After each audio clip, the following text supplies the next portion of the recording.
Hello students, कैसे हैं सभी। मैं रविंदर ओल्यान आप सभी का अपने यूट्यूब चैनल RS ओल्यान क्लासेस में हार्दिक स्वागत करता हूं। तो गाइज, पिछली क्लास में हमने पढ़ा मैटर के बारे में, उसकी characteristics of particle of matter के बारे में, और फाइनली लास्ट टॉपिक हमारा रहा था सॉलिड, लिक्विड और गैसेस में डिफरेंस। तो वो आई थिंक आप सब अच्छे से क्लियर कर चुके होंगे, आपको वो अच्छे से समझ आ गया होगा। तो आज हम पढ़ेंगे डिफ्यूजन के बारे में। वैसे तो ये हमने सॉलिड, लिक्विड और गैस के बीच में भी डिफ्रेंशिएट कर लिया था कि डिफ्यूजन, लेकिन डिटेल में हम जानते हैं होता क्या है डिफ्यूजन। डिफ्यूजन का मतलब होता है पार्टिकल्स ऑफ मैटर का आपस में मिलना due to their motion, that is called diffusion. इसकी डेफिनेशन क्या रहेगी जान लीजिए, आप लिख भी सकते हैं। The intermixing of the particles of matter due to their motion, that is called diffusion। तो देखिए कैसे ये काम आता है, क्या इसकी जो है एप्लीकेशंस होती हैं, हम देखेंगे जानेंगे। लेकिन उससे पहले जान लेते हैं कि डिफ्यूजन जो है टेम्परेचर के डायरेक्टली प्रोपोर्शनल रहता है, यानी कि जैसे टेम्परेचर बढ़ेगा रेट ऑफ डिफ्यूजन भी वैसे वैसे बढ़ेगा। टेम्परेचर कम होगा तो डिफ्यूजन भी कम होगा, क्योंकि टेम्परेचर क्या करता है, पार्टिकल्स के बीच में जो फोर्स ऑफ अट्रैक्शन है उसको तोड़ देता है। तो यदि टेम्परेचर बढ़ा तो उसमें जो फोर्स ऑफ अट्रैक्शन था वो टूट जाएगा, तो पार्टिकल्स फ्रीली मूव कर पाएंगे और मोशन के कारण पार्टिकल्स आपस में मिल जाते हैं, उसी को हम डिफ्यूजन कहते हैं। तो इसी के आधार पे एक क्वेश्चन आ जाता है पेपर में, जो कि एनसीईआरटी का क्वेश्चन है कि why the smell of hot sizzling food reaches you several metre away whereas the smell of cold food you can not detect the cold food smell. Okay, समझिए, देखिए क्या है कि गर्म भोजन की स्मेल आपको दूर बैठे भी आ जाती है, लेकिन ठंडे खाने से आपको ऐसी कोई स्मेल दूर तक नहीं पहुंचती। ऐसा क्यों? तो वो यही आपको मैंने कंसेप्ट क्लियर किया, क्योंकि डिफ्यूजन के कारण स्मेल दूर तक पहुंचती है। क्योंकि डिफ्यूजन का मतलब है पार्टिकल्स का मिलना। जैसे जो स्मेल है फूड की, वो फूड की स्मेल हवा में मिल जाएगी, और हवा जैसे जैसे जाएगी हमारे तक पहुंचेगी, उसकी स्मेल हमें आएगी। तो डिफ्यूजन कब ज्यादा होगा, किस केस में? जिस केस में फूड गर्म था, क्योंकि टेम्परेचर वहां ज्यादा था। टेम्परेचर ज्यादा तो डिफ्यूजन ज्यादा, मैं बता चुका हूं। इसी के आधार पे हम कह सकते हैं कि जो ठंडे खाने की जो स्मेल है वो दूर तक नहीं पहुंचती, लेकिन गर्म खाने की स्मेल दूर तक पहुंचती है। आई थिंक आपको ये डिफ्यूजन क्लियर हो गया होगा। तो नेक्स्ट हम बात करेंगे अभी कॉमन यूनिट ऑफ टेम्परेचर और SI यूनिट ऑफ टेम्परेचर। तो देखिए गाइज, कुछ यूनिट्स कॉमन वैसे हम लेते हैं, और कुछ SI means system in international. पूरे हर कंट्रीज में, पूरे विश्व में ये चीज जो है कॉमन रहती है, SI यूनिट्स। जैसे डिस्टेंस को तो हम मेजर कर सकते हैं सेंटीमीटर में भी, मीटर में भी, किलोमीटर में भी, ये सब इसकी यूनिट्स रहती हैं। लेकिन SI यूनिट क्या रहेगी, हमेशा डिस्टेंस की SI यूनिट रहती है मीटर, जो कि हर कंट्रीज में इसको माना जाता है, समझा जाता है। लेकिन बाकी यूनिट्स जरूरी नहीं कि हर कंट्रीज में वो फॉलो की जाए। तो गाइज, ऐसे ही टेम्परेचर की है कॉमन यूनिट टेम्परेचर की। हम जो सब समझते हैं, जो टेम्परेचर को नापा जाता है वो डिग्री सेल्सियस में नापा जाता है। आप डेली न्यूज़पेपर में भी देख सकते हैं, ऊपर न्यूनतम और अधिकतम तापमान जो भी रहता है दिन का, वो वहां पे लिखा जाता है। तो वो डिग्री सेल्सियस में ही लिखा जाता है। इसका सिंबल रहता है ये छोटा सा डॉट, यानी कि डिग्री सेल्सियस। तो डिग्री सेल्सियस इसकी कॉमन यूनिट होती है टेम्परेचर की। और SI यूनिट क्या रहेगी इसकी? केल्विन। केल्विन साइंटिस्ट का नाम था, उसी के नाम पे इसकी यूनिट रखी गई है।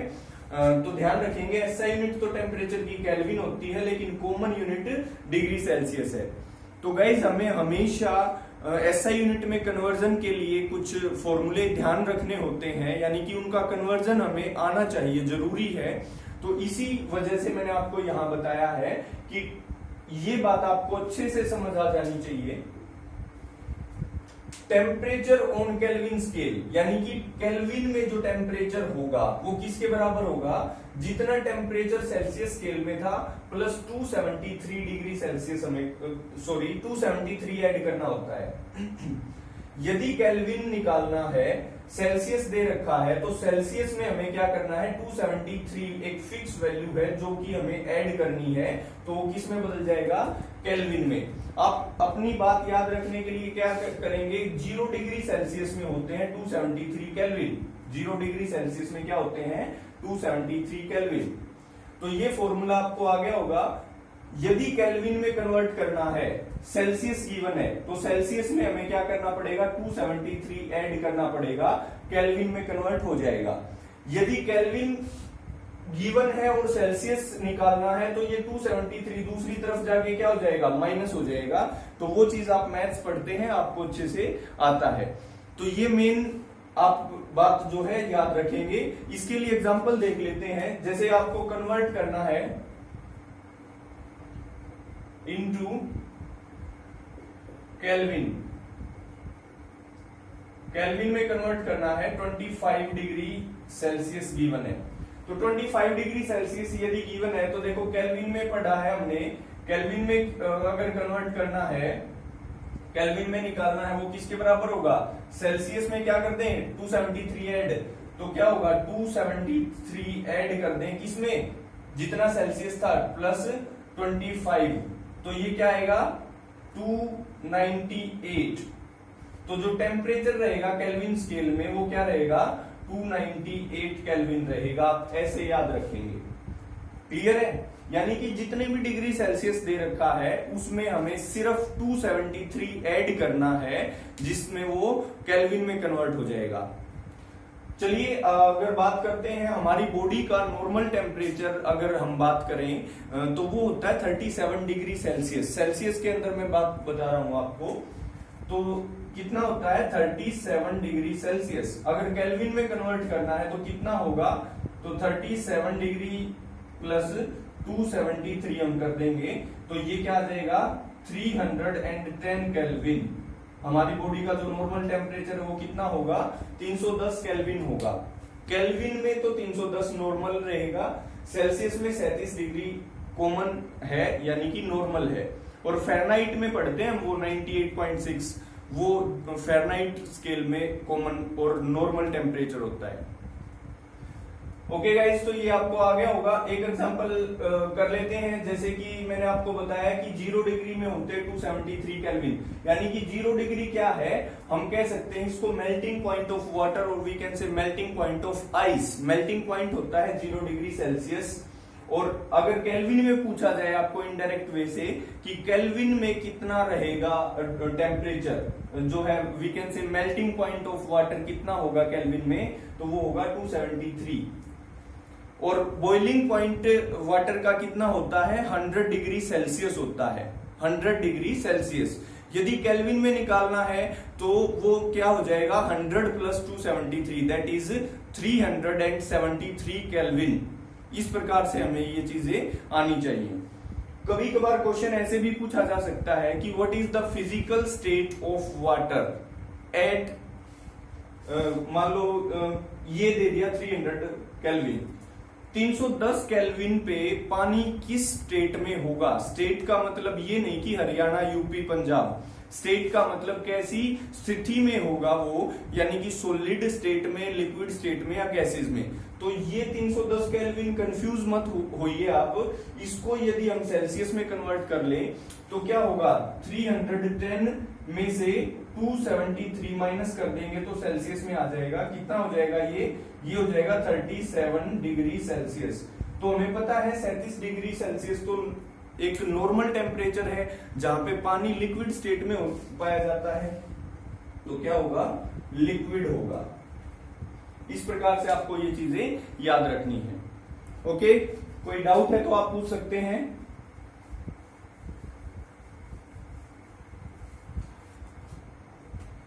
आपको अच्छे से ये फॉर्मूला याद रखना है कि केल्विन में यदि निकालना है, सेल्सियस गिवन है तो सेल्सियस में 273 ऐड कर देंगे, केल्विन आ जाएगा।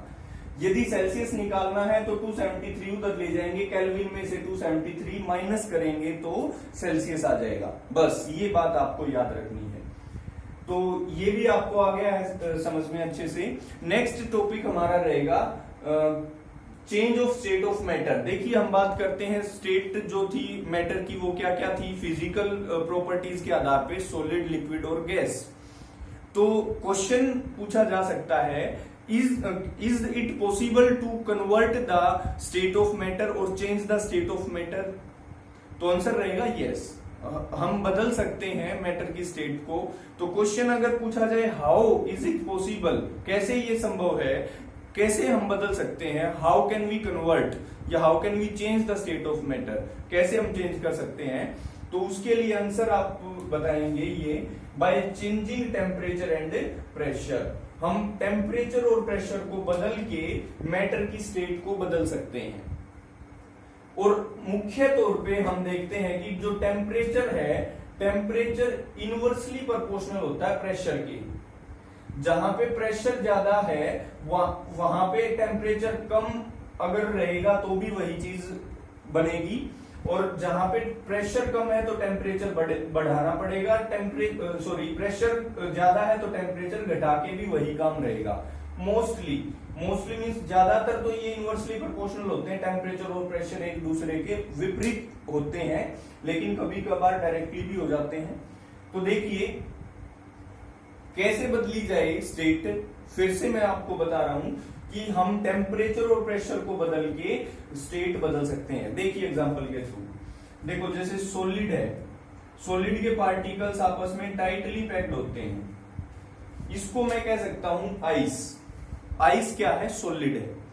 आइस सॉलिड है तो क्या करें हम, उसका टेम्परेचर थोड़ा बढ़ा दें, यानी कि जैसे उसका टेम्परेचर बढ़ेगा तो आइस किस में कन्वर्ट हो जाएगी? वाटर में। किस में कन्वर्ट हो जाएगी? वाटर में, यानी कि वो लिक्विड में कन्वर्ट हुई। और लिक्विड से उसका टेम्परेचर और बढ़ा दिया जाए, यानी कि 100 या उससे भी ज्यादा कर दिया जाए, तो वो क्या हो जाएगी? गैसेस में चली जाएगी। यानी कि वी कैन से सिर्फ टेम्परेचर की बात हम कर रहे हैं यहाँ पे। अब ये बात मैं आपको समझा देता हूं कि टेम्परेचर और प्रेशर एक दूसरे के कैसे उल्टे हैं, यानी कि जहां पे हमें टेम्परेचर बढ़ा के जो काम करना है वहीं पे हम प्रेशर को घटा के भी वही काम कर सकते हैं। देखो जैसे मैं कह रहा था कि आइस को यदि हम टेम्परेचर बढ़ा दें, आइस का टेम्परेचर बढ़ा दें, तो वो सेम काम क्या होगा, यानी कि आइस क्या हो जाएगी? कन्वर्ट हो जाएगी लिक्विड में। सॉलिड चीज कन्वर्ट हुई लिक्विड में, यानी कि स्टेट बदल गई। क्वेश्चन यही था हमारा कि कैसे मैटर की स्टेट बदल सकती है। तो टेम्परेचर को चेंज करके भी बदली, और सेम मैं आपको प्रेशर को चेंज करके भी बदल के बता रहा हूं कैसे। तो देखिए इसके पार्टिकल्स में फोर्स ऑफ अट्रैक्शन ज्यादा है, टाइटली पैक्ड है। क्यों? क्योंकि इस पे प्रेशर लगा हुआ है। प्रेशर लगा हुआ पार्टिकल्स में, जब भी तो वो टाइटली पैक्ड है। अगर इसका प्रेशर घटा दिया जाए तो प्रेशर घटाते ही ये क्या हो जाएंगे? थोड़े दूर दूर हो जाएंगे। तो थोड़े दूर दूर यानी कि लिक्विड में कन्वर्ट हो गए, समझ रहे हो?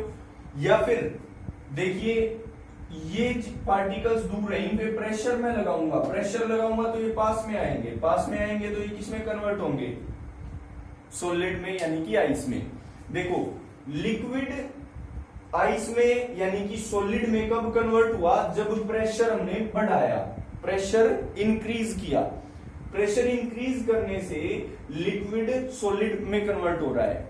और यही सेम काम मैं आपको बताता हूं, हम डेली अपने घरों में भी देखते हैं कि लिक्विड सॉलिड कब बदलता है? जब हम टेम्परेचर घटाते हैं, क्योंकि फ्रीज में टेम्परेचर कम होता है, और यही काम प्रेशर के बढ़ाने से हो रहा था।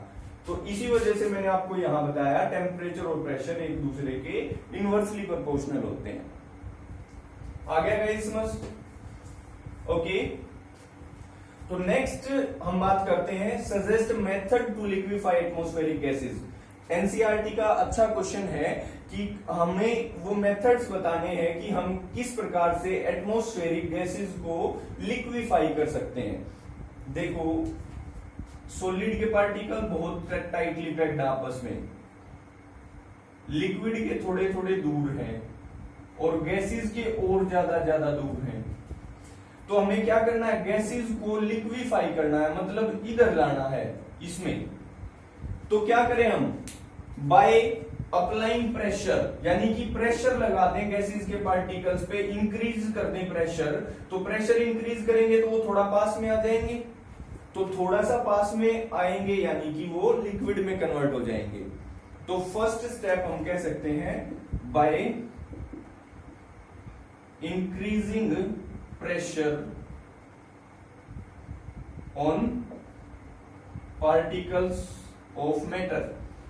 हम पार्टिकल्स ऑफ मैटर पे प्रेशर इंक्रीज कर दें, अप्लाई करेंगे प्रेशर, तो वो गैस के पार्टिकल्स थोड़ा पास में आएंगे, पास में आएंगे तो वो लिक्विड में कन्वर्ट हो जाएंगे।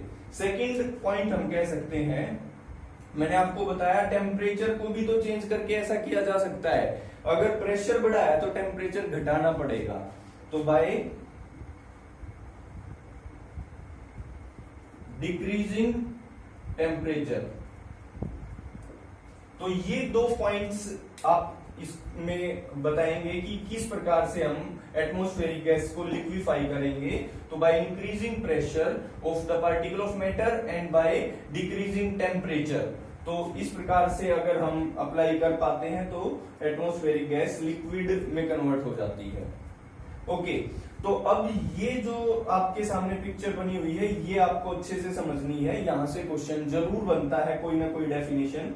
देखिए यहां लिखा मैंने solid liquid gas, solid liquid gas, ये कुछ एरो मार्क्स दिख रहे हैं, यानी कि यहाँ सॉलिड से लिक्विड में जाना है। सॉलिड से लिक्विड की तरफ जाना क्या कहलाता है, मेल्टिंग या फिर फ्यूजन। सॉलिड से लिक्विड में बदलना, यहां मैंने क्या लिखा, मेल्टिंग या फ्यूजन। ये पिक्चर आप अपनी नोटबुक में फेयरली ड्रॉ करें और उसके बाद आप इसको समझेंगे, बड़ी आसानी से आ जाएगी। सॉलिड से लिक्विड में बदलना मेल्टिंग या फ्यूजन है, या लिक्विड से सॉलिड, एरो मार्क अब की बार इधर है, तो लिक्विड से सॉलिड क्या कहलाएगा, फ्रीजिंग। क्या कहलाएगा, फ्रीजिंग। यहां देखो लिक्विड से गैस में बदलना, लिक्विड से गैस में बदलना इवेपोरेशन कहलाता है, और इसको हम बॉइलिंग भी कह सकते हैं। क्या कह सकते हैं, बॉइलिंग, लिक्विड से गैस में।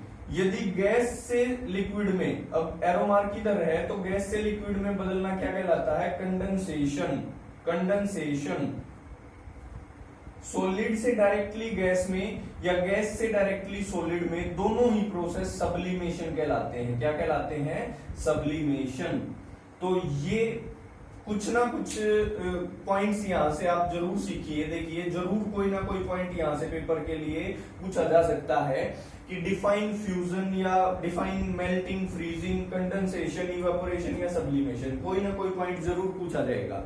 तो हर एक पॉइंट मैं आपको क्लियर कर रहा हूं, जैसे कोई भी पूछा जाए, यदि डायग्राम आपने ये अच्छे से बना लिया है और सीख लिया है तो आप बता सकते हैं। सबकी डेफिनेशन एक जैसी रहेगी, बस वो दो पॉइंट्स बदलेंगे। देखिए कैसे, जैसे आपसे पूछा डिफाइन फ्यूजन या मेल्टिंग, तो आप क्या जवाब देंगे, the process in which solid convert into liquid.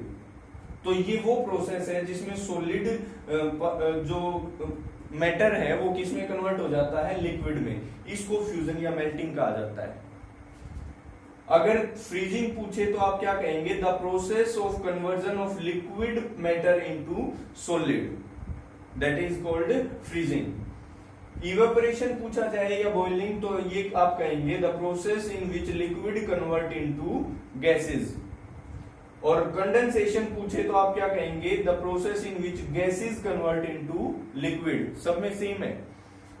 Sublimation यदि पूछते हैं तो क्या कहेंगे, the process in which solid substance directly convert into gases without change in liquid. देखो ये सॉलिड से सीधा गैस में आए हैं, यहां से तो गैस में आना संभव था क्योंकि सॉलिड पहले अगर लिक्विड में बदलता तो मेल्ट होके और फिर इवेपोरेशन होके वो गैस में जाता, लेकिन डायरेक्टली यदि जा रहा है उसको सब्लिमेशन कहा जाता है।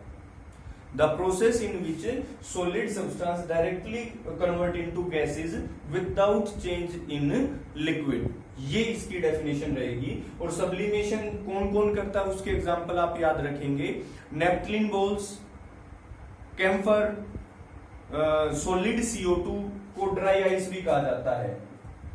Solid CO2, solid form of carbon dioxide is called dry ice.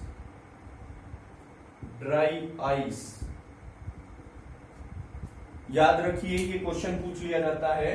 तो ये भी सब्लिमेशन करती है सॉलिड CO2। कपूर की गोलियां हैं या अमोनियम क्लोराइड है, ये सब एग्जांपल जो मैंने आपको कहे हैं, बताए हैं, ये सब सब्लिमेशन के हैं। क्लियर है गाइस? तो यहां से जरूर कोई ना कोई डेफिनेशन आपके पेपर में पूछी जानी है, जो आप अच्छे से क्लियर करके ही नेक्स्ट टॉपिक पे जाइए।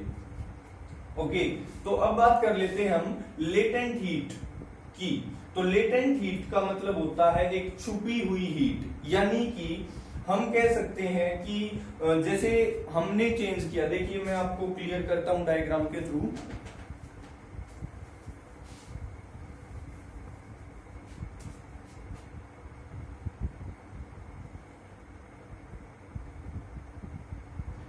बीकर है, बीकर में आइस क्यूब है,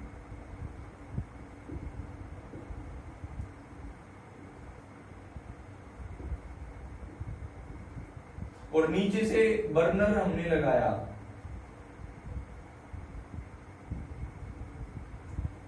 ये बर्नर जल रहा है और इसमें इस बीकर को यहाँ पे आप कहेंगे हवा में लटका हुआ नहीं, ये खड़ा है स्टैंड पे, और ऊपर से थर्मामीटर यहाँ लगा रखा है, थर्मामीटर। तो जो थर्मामीटर की जो रीडिंग होगी वो क्या आएगी? अभी बर्फ है, आइस है, तो 0 डिग्री सेल्सियस ये शो करेगा।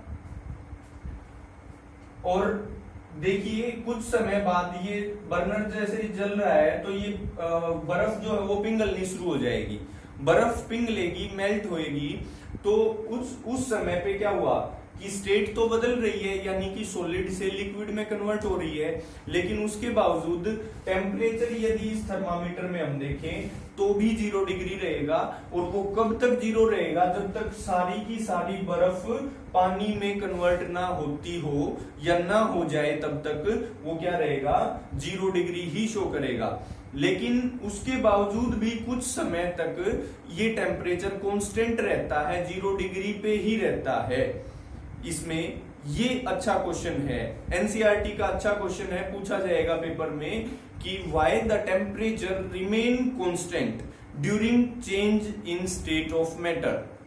समझ गए होंगे? यानी कि जब मैटर की स्टेट बदलती है, जैसे ये आइस है, सॉलिड है, ये लिक्विड में कन्वर्ट होगी, तो उस समय कुछ देर तक इसका टेम्परेचर एक जैसा रहेगा, कांस्टेंट रहेगा, बदलेगा नहीं। जब तक वो पूरी तरह से बदल भी गई है, यानी कि सॉलिड किसमें कन्वर्ट हो गया? लिक्विड में कन्वर्ट भी हो गया है, लेकिन उसके बावजूद भी कुछ समय तक टेम्परेचर कांस्टेंट रहता है। ऐसा क्यों? तो आपका जवाब इसका यही रहेगा, क्योंकि देखिए टेम्परेचर कौन बढ़ाता है? हम जो हीट दे रहे हैं, हीट का मेन वर्क होता है टेम्परेचर को राइज करना, लेकिन जो हम हीट दे रहे हैं, इस हीट का काम क्या हुआ? इसने क्या काम किया? टेम्परेचर बढ़ाने का काम नहीं किया। इसने क्या काम किया? आइस को वाटर में कन्वर्ट करने का काम किया। लेकिन उसके बाद जब वो वाटर में कन्वर्ट हुआ तो भी उसके बीच में, वाटर के पार्टिकल्स के बीच में फोर्स ऑफ अट्रैक्शन था, कुछ फोर्स ऑफ अट्रैक्शन था तब, क्योंकि वो सॉलिड में थे पहले। तो वो हीट कहां पे यूज हो रही है? उस फोर्स ऑफ अट्रैक्शन को तोड़ने में। वो जो हीट हम दे रहे हैं वो हीट यूज हो रही है किसमें? फोर्स ऑफ अट्रैक्शन को तोड़ने में यूज अप हो रही है वो। तो इस वजह से टेम्परेचर नहीं बढ़ पा रहा, क्योंकि टेम्परेचर कैसे बढ़ता है? जो हीट हम सप्लाई करेंगे उससे बढ़ता है, लेकिन वो हीट यहाँ पे कोई दूसरे वर्क में यूज हो रही है। वो वर्क क्या हुआ उसका कि in breaking down the force of attraction between the particles of matter कह सकते हैं, और we can say liquid. Clear है? तो ये अच्छा क्वेश्चन है, इसको आप समझ गए होंगे। The temperature remain constant for some time during change of state because the heat that we supply to the system, जो हीट हम सप्लाई कर रहे हैं सिस्टम में, is used up in breaking down the force of attraction between the particles of matter. तो वो heat use up हो जाती है इनके फोर्स ऑफ अट्रैक्शन तोड़ने में, that's why the temperature remain constant. तो देखिए वो हीट ऐसी लग रही है कि हमने हीट तो दी थी लेकिन वो कहीं जाके छिप गई, उसने टेम्परेचर नहीं बढ़ाया तो वो कहीं जाके छिप गई। तो ऐसी हीट को हम नाम देते हैं लेटेंट हीट। और यहां से भी दो डेफिनेशन इंपॉर्टेंट है जो कि पूछी जाएंगी। लेटेंट हीट ऑफ फ्यूजन बताइए आप, define latent heat of fusion, या आपसे कहा जा सकता है define latent heat of vaporisation. तो लेटेंट हीट ऑफ फ्यूजन, आप देखो मैं ये भी समझा चुका हूं लेटेंट हीट क्या होती है और फ्यूजन भी समझा चुका हूं। फ्यूजन का मतलब क्या था, सॉलिड से लिक्विड में बदलना। तो लेटेंट हीट ऑफ फ्यूजन की डेफिनेशन अच्छी है, आ सकती है, आप लिख लीजिए। The amount of heat required to change 1 kg solid into liquid, क्योंकि फ्यूजन क्या था, सॉलिड को लिक्विड में कन्वर्ट करना। तो जितनी हीट हम सप्लाई करेंगे 1 kg सॉलिड को लिक्विड में बदलने के लिए, वो लेटेंट हीट ऑफ फ्यूजन कहलाएगी। The amount of heat required to change 1 kg solid into liquid, that is called latent heat of fusion। और in the same way vaporization क्या होगा कि the amount of heat required to change 1 kg liquid into gases। तो अब यहाँ पे एक main difference आपको मैं समझा देता हूं जो कि अच्छा है, आपके माइंड में होना चाहिए।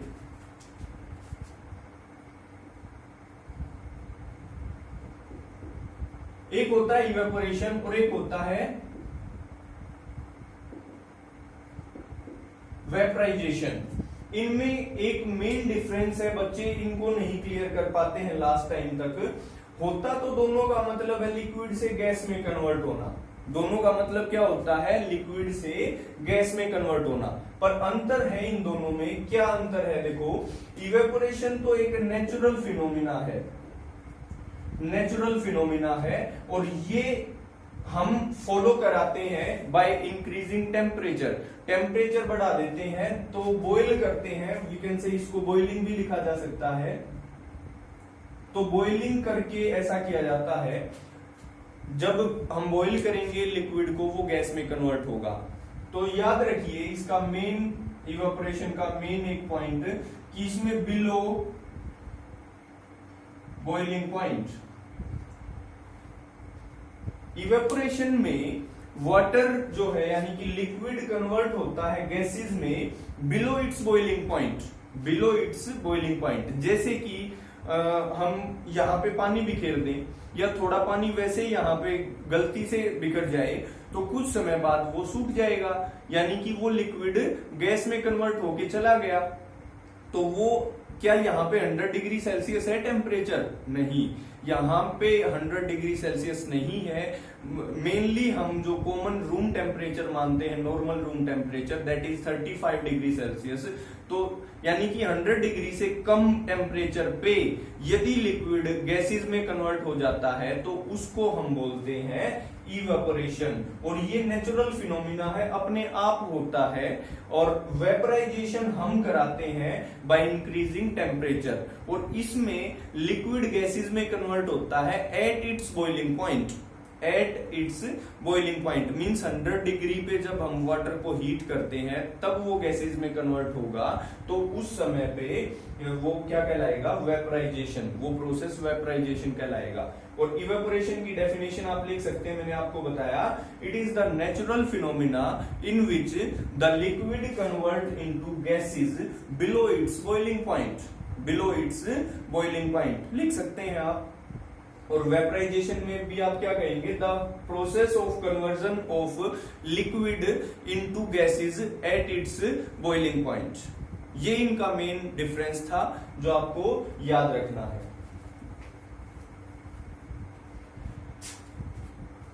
तो देखिए यहां से लेटेंट हीट मैं आपको fusion, latent heat of fusion और लेटेंट हीट ऑफ वेपराइजेशन दोनों ही क्लियर कर चुका हूं।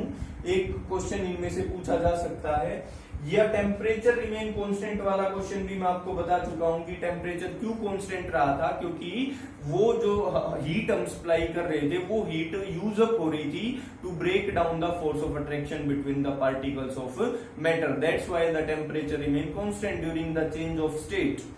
तो ये भी अच्छा क्वेश्चन है, मोस्ट इंपोर्टेंट है, पूछा जाएगा पेपर में। आप इसको अच्छे से लिख लीजिए जो लैंग्वेज मैंने यूज की है। तो अब इवेपोरेशन को डिटेल में स्टार्ट कर लेते हैं। इवेपोरेशन की डेफिनेशन तो क्लियर हो गई होगी, मैं आपको बता चुका हूं, और ये नेचुरल फिनोमिना है। अब हम बात करते हैं फैक्टर्स अफेक्टिंग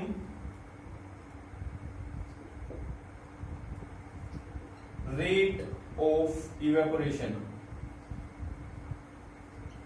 यानी कि कौन कौन से फैक्टर्स हैं जो रेट ऑफ इवेपोरेशन को प्रभावित करते हैं।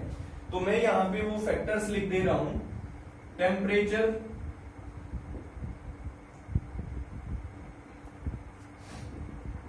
Wind speed,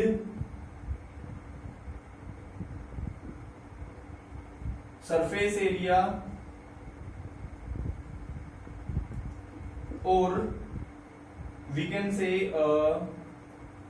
temperature, wind speed, surface area और ह्यूमिडिटी। मेनली ये 4 फैक्टर्स हैं जो कि इवेपोरेशन की रेट को इफेक्ट करते हैं, प्रभावित करते हैं। किस प्रकार से प्रभावित करते हैं वो मैं आपको समझा देता हूं। देखिए, टेम्परेचर डायरेक्टली प्रोपोर्शनल होगा इवेपोरेशन के। जैसे जैसे टेम्परेचर बढ़ेगा, डायरेक्टली का मतलब डायरेक्ट संबंध में, यानी कि एक चीज बढ़ेगी तो दूसरी भी बढ़ेगी, और इनवर्सली का मतलब होता है उल्टा, यानी कि एक बढ़ रही है तो दूसरी घटेगी। तो ध्यान रखिए, टेम्परेचर डायरेक्टली प्रोपोर्शनल होता है इवेपोरेशन के। आप अज्यूम कीजिए कि यहां जो पानी बिखरा, एक बार तो आज मान लो बिखरा है, अभी समर चल रही है यानी कि गर्मी है, तो गर्मी में टेम्परेचर क्या होता है ज्यादा, तो बड़ी आसानी से जल्दी सूख जाता है पानी, यानी कि कन्वर्ट हो जाता है गैसेस में। और एक बार यही सेम चीज यदि विंटर्स में हम नोट करें तो विंटर में वो चीज बहुत लेट ऐसा हम देखेंगे कि वो इवेपोरेट नहीं हो पाएगा। तो इससे क्या हुआ कि टेम्परेचर ज्यादा तो इवेपोरेशन भी ज्यादा, क्योंकि टेम्परेचर गर्मी में ज्यादा हुआ। आज के दिन गर्मी है तो गर्मी में टेम्परेचर ज्यादा, तो टेम्परेचर ज्यादा तो इवेपोरेशन भी ज्यादा। और टेम्परेचर कम, यानी कि सर्दियों में टेम्परेचर कम तो इवेपोरेशन भी कम। देखा होगा आपने कि कपड़े भी सूखते नहीं है, कब? सर्दियों में, क्योंकि इवेपोरेशन नहीं होता है। विंड स्पीड, तो देखिए, एक तो जो पानी बिखरा था एज इट इज वो हमने छोड़ दिया तो वो सूख जाएगा धीरे धीरे, और एक हम फैन चला दें तो वो बहुत जल्दी सूखेगा। यानी कि विंड स्पीड भी प्रभाव कर डालती है उस पे। कैसे? डायरेक्टली प्रोपोर्शनल है विंड स्पीड के भी, यानी कि जैसे अगर विंड स्पीड बढ़ेगी तो इवेपोरेशन भी बढ़ेगा, विंड स्पीड घटेगी तो इवेपोरेशन भी घटेगा। हम कपड़ों का एग्जांपल देख सकते हैं कि कपड़ों को अगर हम सुखाते हैं, अगर हवा अच्छी चल रही है तो जल्दी सूखेंगे, हवा नहीं चल रही है तो नहीं सूखेंगे, क्योंकि इवेपोरेशन नहीं हो पाएगा। Okay, surface area,